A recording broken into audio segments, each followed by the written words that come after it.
I'm standing in rubble, splintered pine beams scattered like broken bones, shattered windows glinting in the afternoon sun.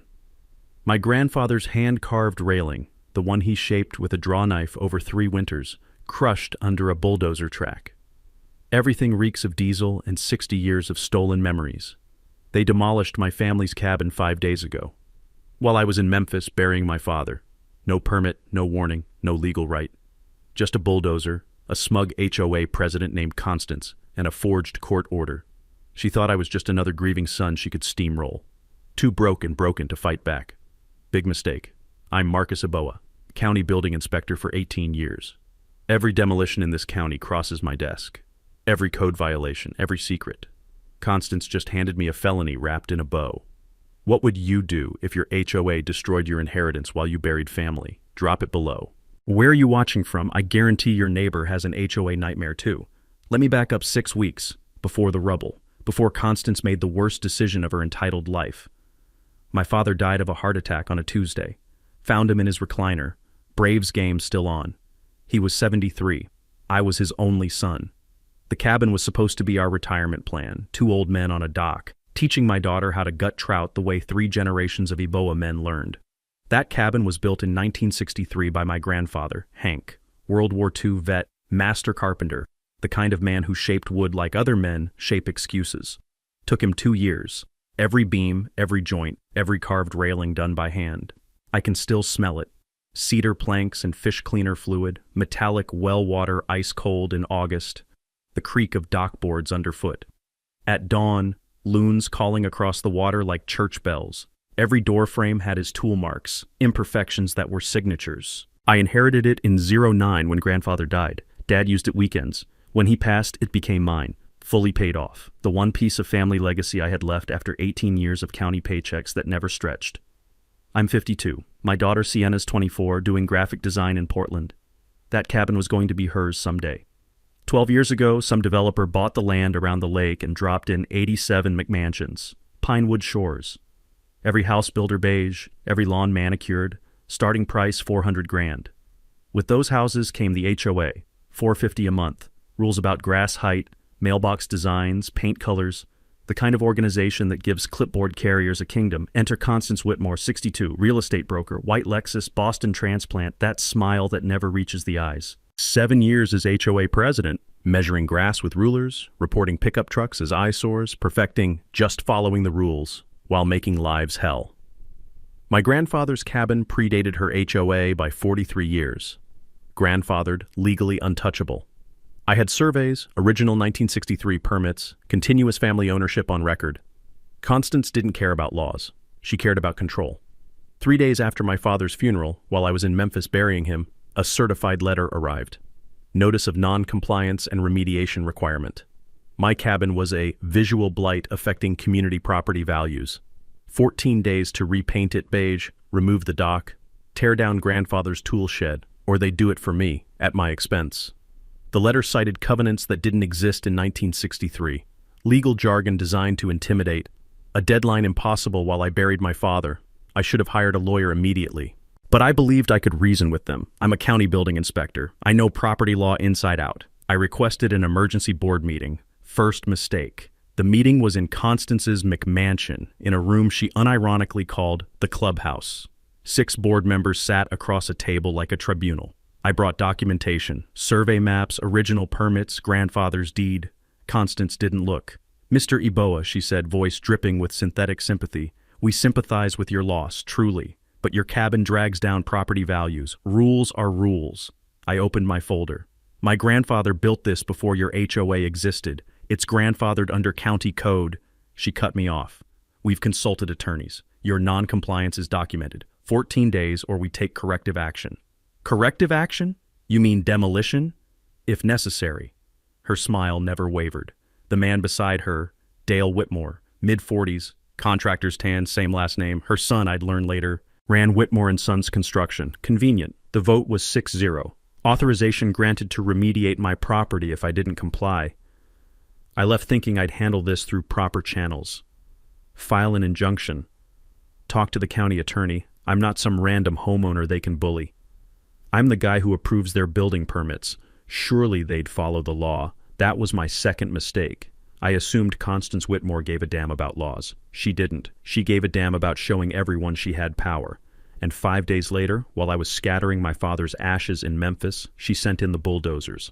I was in Memphis for 6 days. Funeral on Thursday, estate lawyer on Friday, family obligations through the weekend.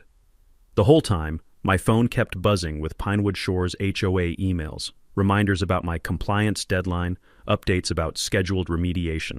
Corporate doublespeak for, "We're coming for your property." I ignored them. I had a father to bury. To, "Before I left, I locked the cabin tight, posted a sign, 'No trespassing. Owner returns October 14th. Called my neighbor, Lyle, 71, retired fisherman, lived 2 lots down, asked him to keep watch. Anyone shows up with equipment, you call me immediately,' I told him. 'You got it, Marcus. And hey, I'm real sorry about your dad.' Day 4, Tuesday morning. I was at my aunt's house drinking burnt coffee when my phone lit up. Lyle, video call. I answered. 'Hey, Lyle, what's Marcus?' His face filled the screen, wind whipping his white hair. Behind him, diesel engines roared. 'They're here. 3 trucks. A bulldozer. Constance is standing in your driveway with a clipboard.' My coffee cup hit the floor. 'Tell them to stop. Right now. I'm calling the sheriff.' I switched to speaker, pulled up the sheriff's non-emergency line while Lyle's video kept rolling. I could hear it. The backup beeper on heavy equipment, the hydraulic whine of an excavator arm extending, the first crack of wood snapping. Sheriff dispatch picked up. Professional. Bored. 'County Sheriff, what's your emergency?' 'This is Marcus Aboa, County Building Inspector. Someone's demolishing my property at 47 Lakeshore Drive without permits. I need officers there immediately.' 'Sir, we have a report that the homeowner was notified and—' 'I'm the homeowner. I'm in Memphis burying my father. This is illegal demolition.' 30 seconds of hold music. On Lyle's video feed, I watched the bulldozer blade bite into my grandfather's front porch, watched the railing, the one he carved over 3 winters, splinter like kindling. Dispatch came back. 'Sir, the HOA representative on site says they have authorization and a court order.' I kept my voice level, pulled from 18 years of dealing with contractors who thought rules didn't apply to them. There is no court order. Check your system. And here's what else they don't have: demolition permits, asbestos inspection certificates for a pre-1980 structure, hazardous waste disposal authorization. That's 3 separate county violations happening right now. Back when I was training new inspectors, I'd drill this into them. Residential demolition isn't just about knocking things down. It's about what you're releasing into the environment.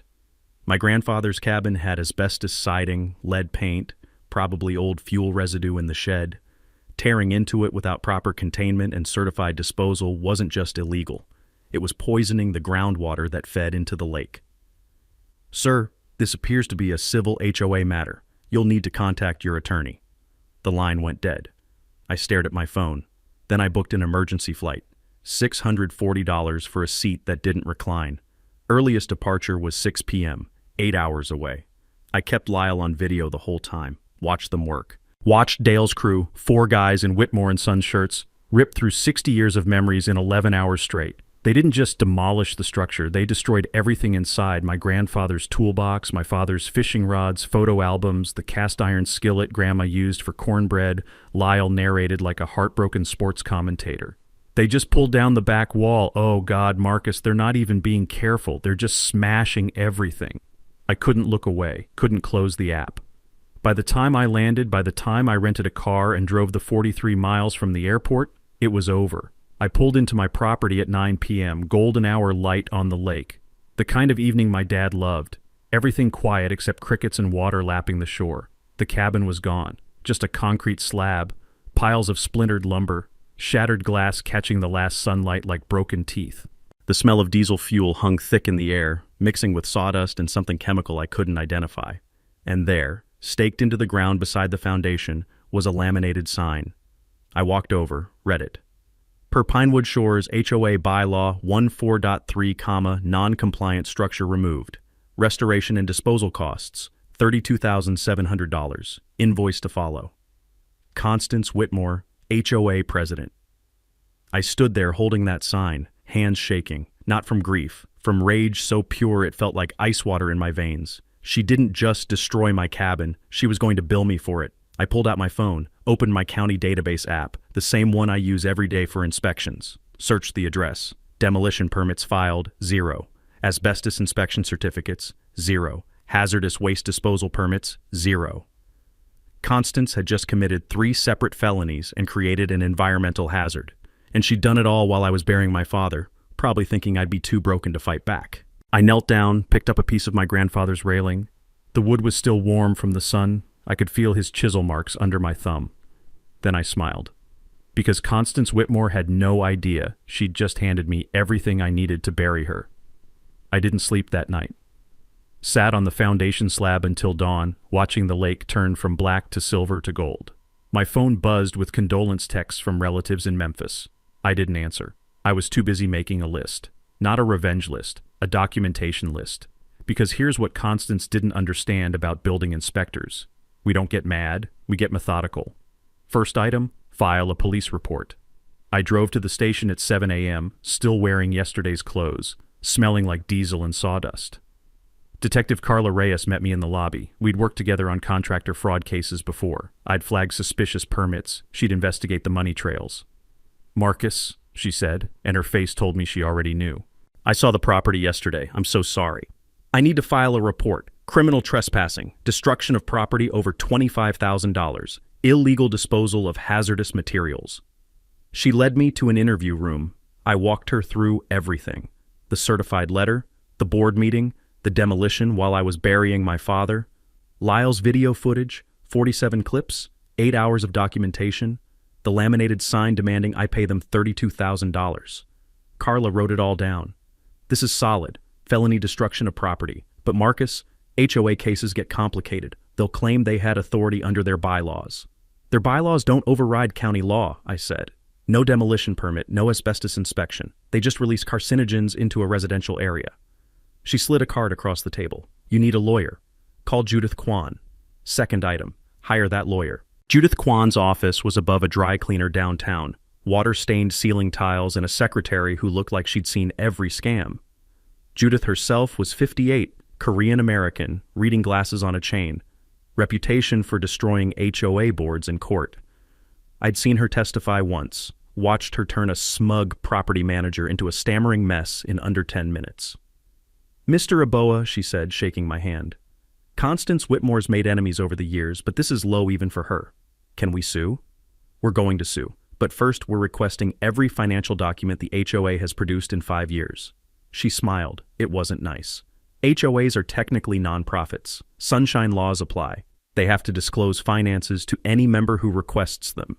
In my experience, when an HOA president is brazen enough to illegally demolish someone's home, they're usually stealing in other ways too. That landed.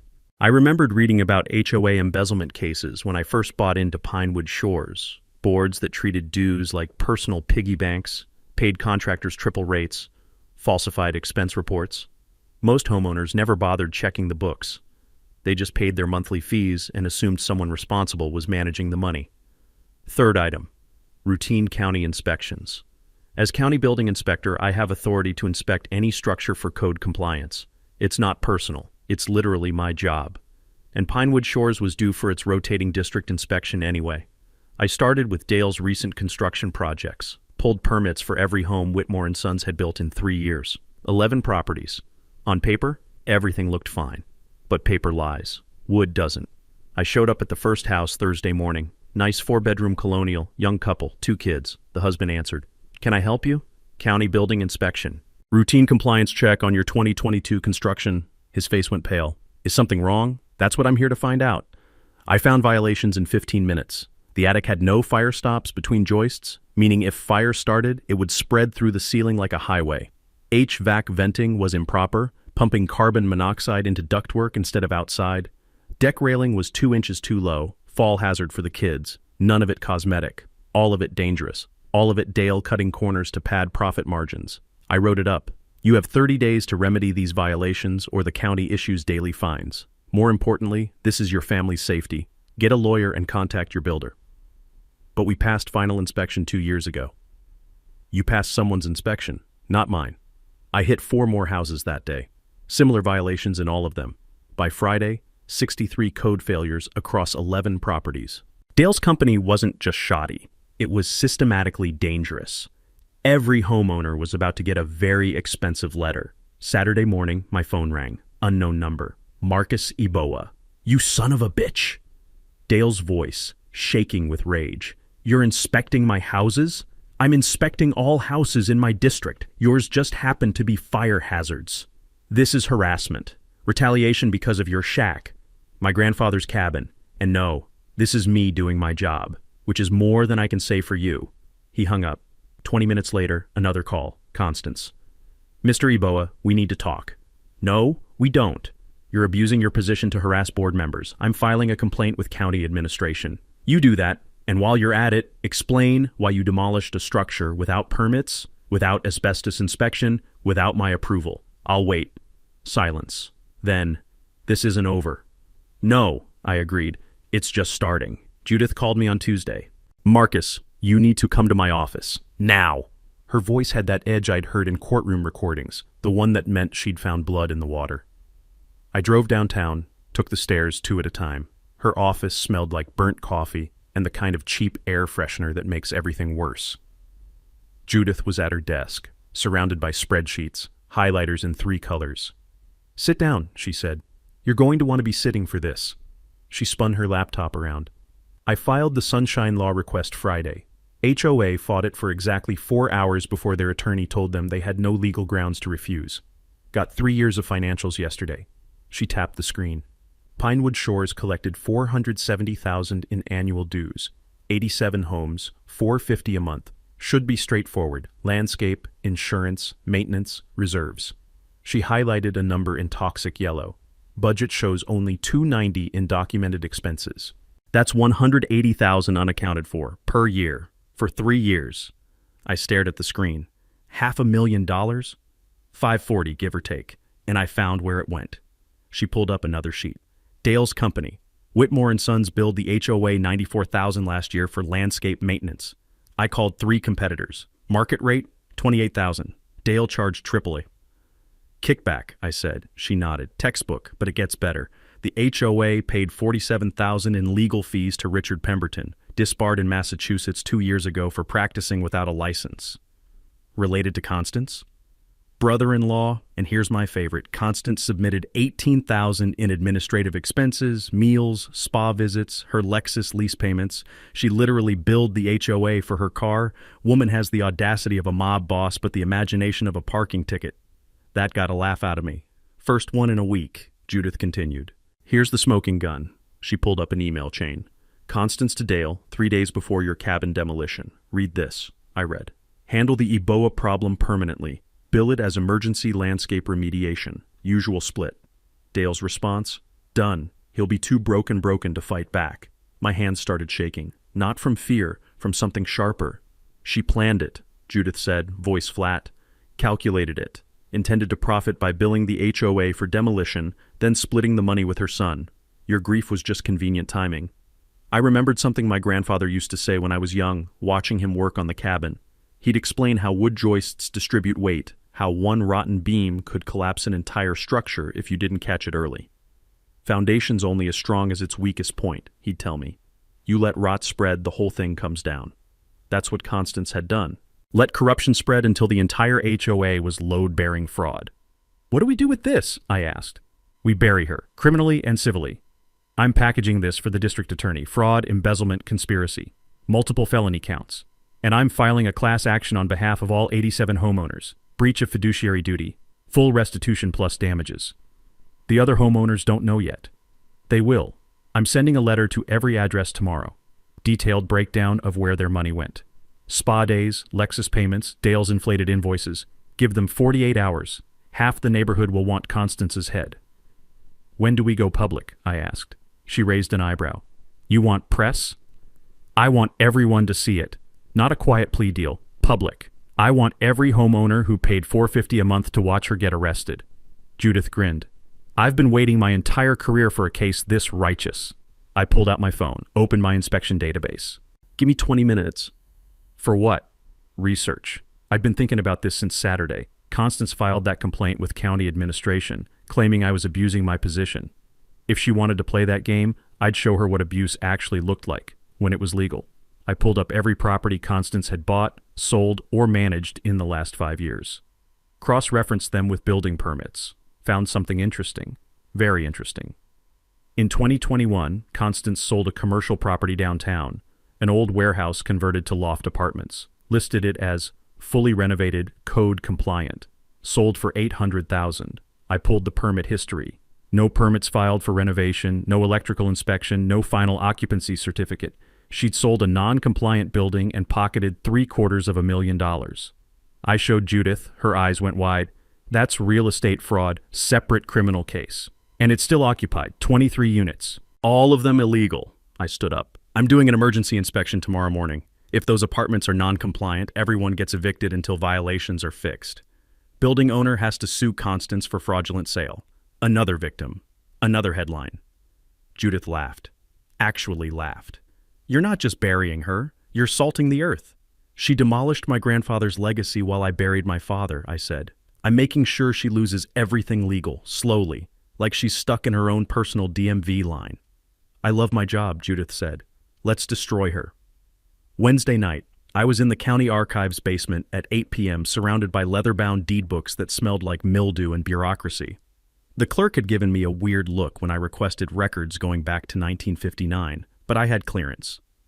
Building inspectors need access to historical property data. You can't enforce modern codes without understanding what came before. I was looking for my grandfather's original land purchase, the 1963 deed I already had, but I wanted to see what existed before Pinewood Shores, before the developer, before any of this mess. I found it on page 247 of the 1959 Master Deed Book. Lake District Land Grant recorded March 14, 1959. The entire area, what would become Pinewood Shores plus my grandfather's lot, was originally one parcel, donated to the county by Millicent Ardmore, lumber heiress, conservation advocate, one of those old money types who actually gave a damn about legacy. I started reading the deed restrictions, standard stuff at first, single-family residences only, no commercial enterprise, mandatory public lake access maintained in perpetuity. Then I hit paragraph 7, read it twice, pulled out my phone, took 3 photos, read it again to make sure I wasn't hallucinating from archive dust and rage. Demolition or removal of any pre-existing structure on granted parcels requires unanimous approval by County Board of Supervisors. Violation of terms results in property reversion to county for conservation purposes and public use. I sat back, stared at those words. My grandfather probably never even knew this restriction existed when he bought his lot in '63. Just wanted a quiet place to fish and build something with his hands. Now, 60 years later, that same bureaucratic language he never read was about to save his legacy and destroy the woman who tried to erase it. Constance didn't just illegally demolish my cabin. She'd violated a deed restriction that predated her HOA by 43 years. A restriction that ran with the land, binding on all future owners. A restriction that, if violated, meant the entire neighborhood, all 87 houses, could technically revert to county ownership. Most people buying property never check the grantor history, never dig past the most recent title transfer. That's how restrictions like this get forgotten, buried in archive basements until someone like me goes looking. I called Judith. She picked up on the first ring, sounded like she was eating dinner. Marcus, it's 8:30. I found something. County Archives, original 1959 deed restriction for the entire Pinewood Shores area. I read her paragraph 7. Silence. Then a sharp intake of breath. Holy hell. Yeah. Marcus, are you telling me Constance's illegal demolition potentially voided the title protection for every homeowner in that development? That's exactly what I'm telling you. I could hear her moving, chair scraping, probably grabbing a notepad. This is leverage. Beautiful, terrifying leverage. We can't actually take everyone's homes. That's legally complicated and politically impossible. But we can use this to force a settlement that protects everyone except Constance and Dale. What kind of settlement? HOA dissolves, replaced by voluntary neighborhood association, no mandatory fees. County takes over covenant enforcement. Neutral, professional, no more petty tyrants with rulers. Dale's company gets banned from future work. All homes re-inspected by third-party contractors at Dale's expense, and Constance pays full restitution from personal assets, not HOA funds. The other homeowners? Protected. We cure the deed violation through criminal prosecution of Constance, public lake access restored, conservation easement on undeveloped parcels. County accepts that as remedy. I thought about those families. People who'd done nothing wrong except trust the wrong board president. I don't want innocent people losing their homes. Neither do I. That's why we negotiate. Constance burns. Everyone else gets protected. And you get your cabin rebuilt, restitution, and we name the new public dock after your grandfather. Turn his legacy into something that protects this place forever. I closed the deed book, ran my hand over the cracked leather cover. She thought she was destroying one old cabin. She triggered a legal cascade that's going to restructure an entire neighborhood, Judith finished. Never underestimate a building inspector with archive access. Thursday morning, Lyle's garage. The smell of motor oil and old wood, coffee pot perpetually brewing on a card table next to a whiteboard covered in my handwriting.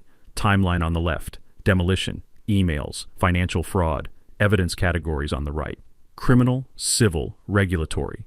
Photos of Constance and Dale pinned to a corkboard like we were hunting serial killers. Which, in a way, we were. Serial embezzlers. Lyle stood back, hands on hips, studying the board. Looks like something from a cop show. Good, I said. Because that's what's coming. Cops, DA, press, the whole circus. Judith arrived at 9, carrying 3 accordion folders stuffed with documents. Behind her, Detective Carla Reyes in plain clothes, looking official even in jeans. Gentlemen, Judith said, and Lyle, thank you for hosting our war room. Happy to help. Coffee's burnt, but it's strong. We gathered around Lyle's workbench. Judith laid out the game plan. The mandatory HOA annual meeting is October 28th, 3 weeks away. Constance has to attend, bylaws require it, or face automatic removal. We're going to turn that meeting into her public execution, legally speaking. Carla nodded. Here's the structure. 4 sections. Marcus handles demolition evidence and code violations. I handle financial fraud. We drop the deed restriction bomb at the end. Then Carla arrests them. Judith pulled out a binder. Tabs color-coded. Section 1. The demolition. Lyle's video footage. 3 clips, 8 minutes total. Shows Constance on site directing the crew. Then the forged court order side by side with county records proving no permits filed. Marcus explains what should have happened. I'd been thinking about this part for days. People need to understand it's not just bureaucracy. When you demolish a pre-1980 structure without proper protocols, you release asbestos fibers, lead dust, chemical residue into air and groundwater. My grandfather's cabin had asbestos siding. They ripped it apart with a bulldozer, left debris in open piles for 3 days. Anyone who walked past breathed carcinogens. That's what they don't teach you in civics class. Environmental regulations aren't about red tape. They're about preventing cancer clusters and poisoned wells. I'd seen it in other counties where contractors cut corners. Kids getting sick. Aquifers contaminated. By the time anyone connects the dots, damage is done. Carla made notes. That plays well. Not just personal grudge. Public safety. Judith continued. Section 2. Financial fraud. I present the spreadsheets. HOA collected $470,000 annually, spent $290, can't account for $180. Then we detail where it went. Dale's inflated invoices, fake attorney fees, Constance's Lexus payments, the smoking gun email about splitting demolition profits. How do we present numbers without losing people? Lyle asked. Judith smiled. My daughter's making infographics, big colorful charts showing where dues went. One column, what you paid for. Next column, what you actually got. Kickbacks, spa days, visual comparison. Anyone can understand theft when you show pictures. Section 3, Carla said. Code violations. Marcus found 63 failures across 11 homes. Missing fire stops, improper venting, structural deficiencies. We bring in an independent engineer to testify about immediate dangers. Fire risk, carbon monoxide, collapse potential. Projected repair costs, $780,000 total, $80,000 per affected homeowner. People are going to lose their minds, Lyle said. That's the point, I said. Dale's been stealing twice. HOA kickbacks and building death traps they paid premium prices for. Judith pulled out the deed restriction. Section 4, the finale, I present the 1959 original deed. Explain that Constance's illegal demolition violated terms that could technically invalidate title protection for all 87 homes. Let that panic sink in. Then we offer the solution. Criminal prosecution, HOA dissolution, county oversight, conservation easement, full restitution, protect the innocent, burn the guilty. DA's on board? I asked Carla. She nodded. Officers will attend. Soon as presentation's done, we arrest both. Fraud, embezzlement, conspiracy, trespassing, destruction of property, multiple felony counts, warrants in hand. Media? I contacted Inez Soto at the Lakeshore Gazette, I said. camera crew, plus 2 TV stations, regional news minimum. Lyle refilled everyone's coffee. So we're really doing this. Public arrest, cameras rolling, whole neighborhood watching. Yes, Judith said. Because Constance spent 7 years making lives miserable over grass height and mailbox colors, stole $500,000, demolished a veteran's cabin while his grandson buried his father. She thought nobody would fight back because fighting HOAs is expensive and exhausting, and most people give up. She looked at me. But she picked the wrong person. Someone who knows every building code, every permit requirement, every legal loophole in this county. Someone with nothing left to lose and everything to gain. I raised my burnt coffee. To bearing tyrants. To bearing tyrants, everyone echoed. 3 weeks until showtime. 24 hours before the meeting, Constance made her move. Cornered animals always lash out. Saturday morning, I woke to 17 notifications on the Pinewood Shores Facebook group. New posts from accounts I'd never seen. Generic profile photos, names like Jennifer Thompson and Robert Miller, all created within 48 hours. Bot farm. The posts were identical in strategy. Does anyone else think Marcus Iboa is abusing his inspector position? Anonymous sources say he takes bribes from contractors. His daughter's Instagram is just setting up for a lawsuit payday. That last one made my blood boil. They were going after Sienna. I screenshot everything, sent it to Judith. She called immediately. Bot farm probably cost her $3,000. Let her waste her money, I said. The comments are already destroying her. I wasn't wrong. 63 comments, 60 defending me. People posting about inspections I'd done that saved their families from faulty wiring, gas leaks, structural failures, misses. Nova wrote, Marcus Iboa has more integrity in his little finger than Constance Whitmore has in her entire body. And he doesn't steal our dues for spa days. Saturday afternoon, Lyle called, voice tight. Marcus, you need to hear this. What happened? Dale showed up at the boat launch, tried to bribe me, said Whitmore and Sons would rebuild your cabin for free. 2 stories, deck, the works. All I had to do was convince you to drop the case. What did you say? Told him he was trying to bribe away a felony with lumber. Then he got nasty, started talking about how accidents happen on docks. Rotten wood, bad nails. How an old man could fall through and drown and nobody would question it. My hand tightened on the phone. He threatened you? I recorded the whole thing. Video and audio, got him threatening me on tape. Lyle, you're a genius. I watch too much Law and Order. Want me to send it to Detective Reyes? Send it to everyone. Reyes, Judith, me. That's attempted bribery and witness intimidation. 2 more felonies. An hour later, Constance's nuclear option. Email from county HR, CC'd to my supervisor and county administrator. Formal complaint alleging I weaponized my position for personal vendetta. Attached were cherry-picked inspection reports. Only 14 Pinewood Shores properties, none of my other 300 inspections that year. Demanded my immediate suspension.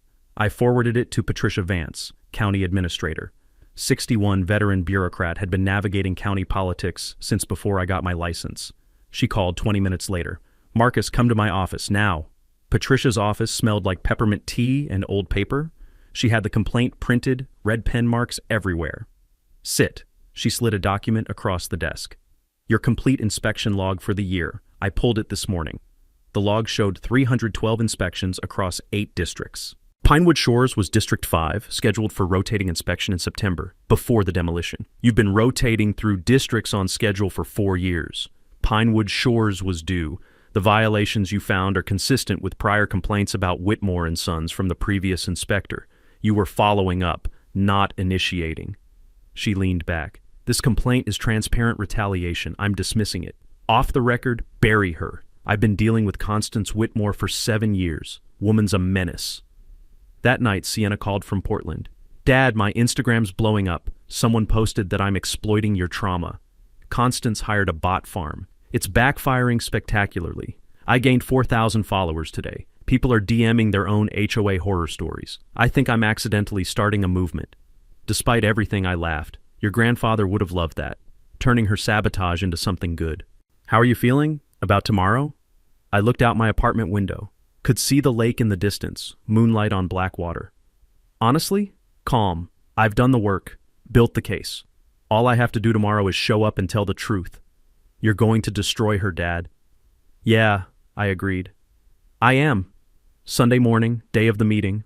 I woke at 5 a.m., couldn't go back to sleep. Drove to the cabin site, Watched sunrise over the lake the way my father used to. Found a small wildflower growing through a crack in the foundation. Purple bloom, stubborn and alive. I took it as a sign. You can bulldoze the structure, but you can't kill what it meant. By evening, I was ready. The evidence was organized. The witnesses were briefed. The cameras were coming.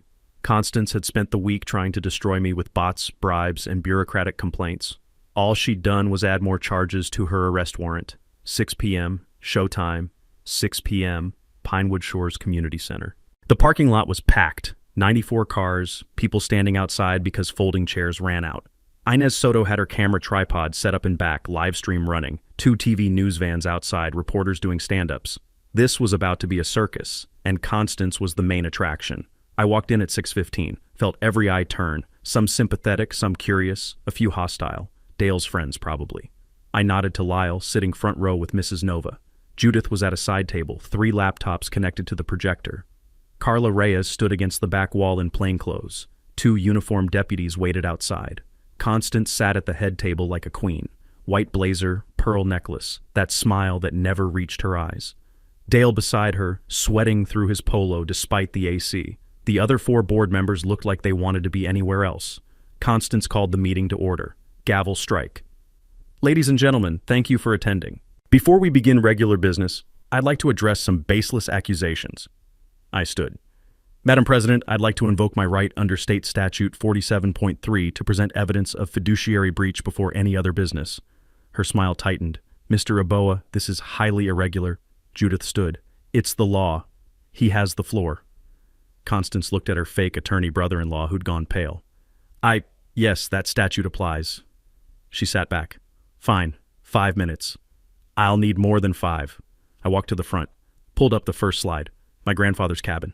Sunset light, the dock, the hand-carved railing. Beautiful, whole.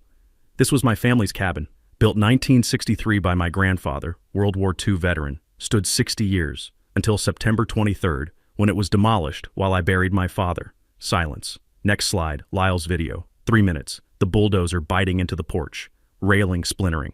Constance in my driveway with her clipboard directing the crew. The debris piles. Someone gasped. I let it play. When it ended. No demolition permit filed.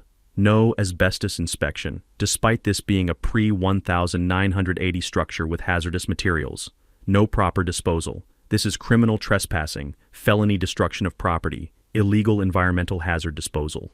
Next slide. The forged court order side by side with county records. The HOA claimed legal authorization. This is their court order. Here's the county system showing it was a dismissed small claims case. It was fake. Constance stood. You're twisting. Sit down, Miss Whitmore. Carla's voice from the back. Not loud, final. Constance sat. Judith took over. Financial spreadsheets. Let's talk about your dues. HOA collected $470,000 annually. Budget shows $290 in expenses, $180 unaccounted for. She clicked through infographics. Devastating. Dale Whitmore charged $94,000 for landscaping. Market rate, $28,000. Richard Pemberton received $47,000 in legal fees. He's disbarred. Constance submitted $18,000 in expenses. Spa visits, restaurants, her Lexus lease. She billed you for her personal car. The room erupted. Dale tried to stand. Carla moved forward.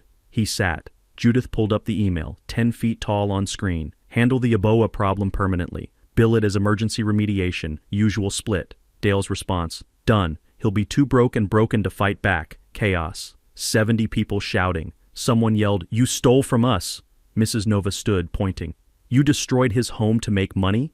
I took over." Code violations. Dale built 11 homes here. I inspected them. 63 violations, missing fire stops, improper venting, structural deficiencies, repair costs, $780,000, $80,000 per homeowner. Photos on screen. Open attics with no fire barriers, gas venting into walls, deck railings at dangerous heights. A woman stood, voice shaking. "We have 2 kids. Our house isn't safe?" Dale Whitmore cut every corner to pad profits, I said. Your HOA president helped. Constance grabbed the microphone. "This is a witch hunt. Marcus is abusing his position." Judith cut through. "Would you like to explain under oath? The district attorney is very interested." Constance went white. Dale stood. "I'm not saying anything without my lawyer." "Sit down, Mr. Whitmore." Carla walked to the front. "Stay for the rest." Judith pulled up the final document. The 1959 deed. The original land grant included a restriction. Any demolition of pre-existing structures requires county board approval. Violation results in property reversion to county. Silence. Then chaos. We could lose our homes? Because of Miss Whitmore's illegal actions, yes. However, the county and Mr. Eboa have a solution. Criminal prosecution, full restitution, HOA dissolution. Carla stepped forward. Badge out. Constance Whitmore, Dale Whitmore, stand up. 2 deputies entered. You're under arrest, fraud, embezzlement, conspiracy, criminal trespassing, destruction of property.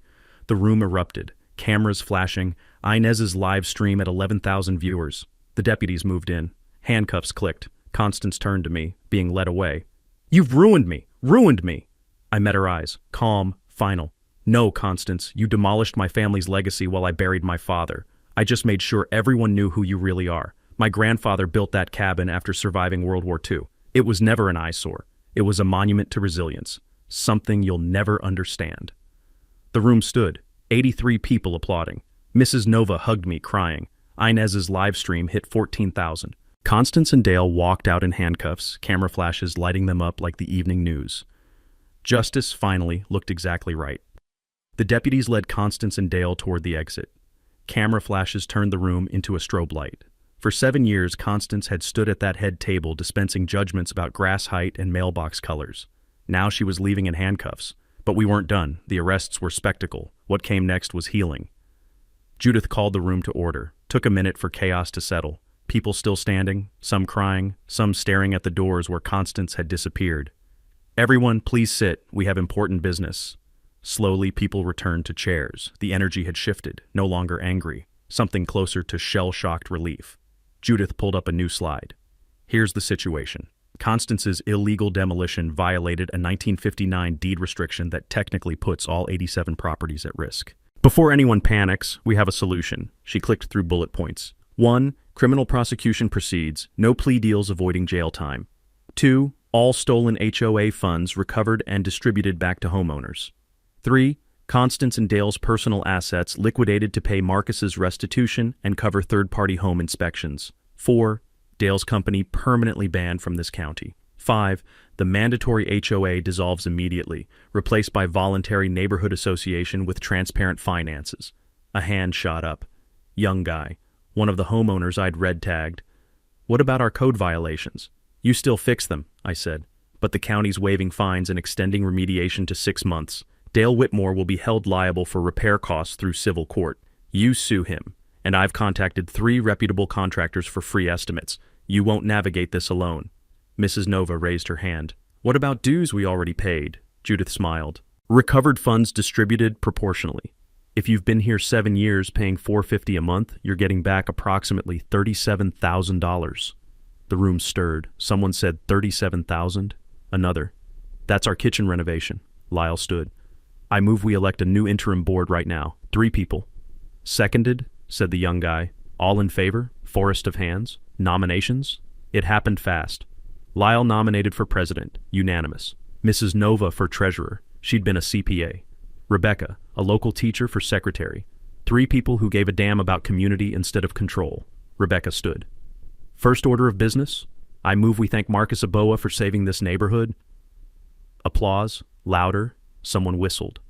I raised my hand. One more thing. I pulled up the final slide. The 1959 deed, highlighted differently. The original restriction requires mandatory public lake access. Ignored for 60 years, we're restoring it. New public dock, walking path, picnic area on the north parcel. Next image. Architectural rendering. Simple wooden dock, native plantings, small pavilion. County's paying for construction, but I'm asking for one addition. A bronze plaque dedicating the space to my grandfather, Hank Eboa, World War II veteran, who built his cabin here in 1963 because he believed this lake belonged to everyone. Silence. Then Lyle stood. I was Hank's neighbor 40 years. Best man I knew. Taught my son to fish off that dock. I say we call it Hank's Landing. Seconded, Mrs. Nova. All in favor? Unanimous. My throat tightened. Thank you, and one more piece. I'm donating $25,000 from my settlement to establish the Hank Eboa Memorial Scholarship for local kids pursuing skilled trades, carpentry, plumbing, electrical. The jobs that build real communities instead of HOAs that tear them apart. Standing ovation. tears on faces that had been angry minutes ago. Inez approached with her camera. "Marcus, can I get a statement?" I looked at the lens, thought about who might be watching.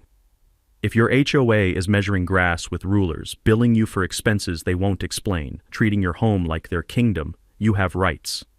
Check your state's sunshine laws, request financial records, talk to neighbors. Don't assume you're powerless because they have a clipboard." I paused.